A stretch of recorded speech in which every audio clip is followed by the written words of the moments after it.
এবার নদিয়া থেকে জঙ্গি যোগে গ্রেফতার হারেজে শেখ। দুর্গাপুরের কাঁকসা থেকে ধৃত মোহাম্মদ ইবাবুল্লাহকে জেরা করে ফারেজের খোঁজ পায় এসটিএফ কর্তারা। সূত্রের খবর এমনটাই, হারেজে শেখ জঙ্গি যোগে নদিয়ার নবদ্বীপে মায়াপুর ধামের মোল্লাপাড়াতে বাড়ি। হারেজ এসটিএফ এর জালে দুর্গাপুরের কাঁকসা থেকে জঙ্গি যোগে গ্রেপ্তার হওয়া মোহাম্মদ হাবিবুল্লাহকে জেরা করে হারেজ শেখের সন্ধান পায় এসটিএফ সূত্রের খবর। উত্তর চব্বিশ পরগনার গাইঘাটা থেকে গ্রেপ্তার করা হয় বছর 27-এর হারেজ শেখকে। দুর্গাপুরের কাঁকসার মোহাম্মদ ইরাবুল্লাহর সাথে কিভাবে যোগাযোগ হয়েছিল হারেজ শেখের, সেটাই খতিয়ে দেখছে এসটিএফ কর্তারা। আজ অভিযুক্তকে দুর্গাপুর মহকুমা আদালতে তোলা হয়। অভিযুক্তকে ধৃতের বিরুদ্ধে ভারতীয় দণ্ডবিধির বিভিন্ন ধারায় মামলা রুজু করা হয়। দুর্গাপুর থেকে পরিতোষশীলের রিপোর্ট, সোজা কথা নিউজ, পূর্ব বর্ধমান।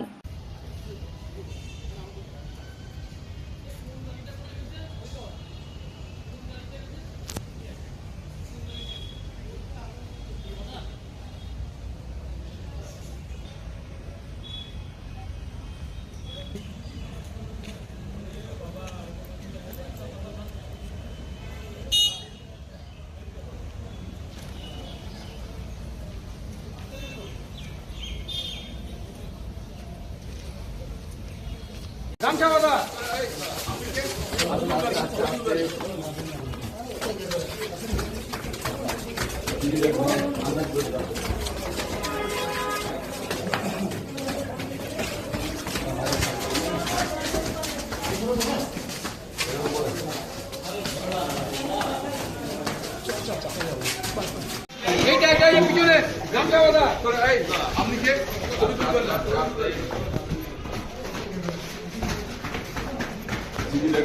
আন্দাজ করে যাও।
আপনি কে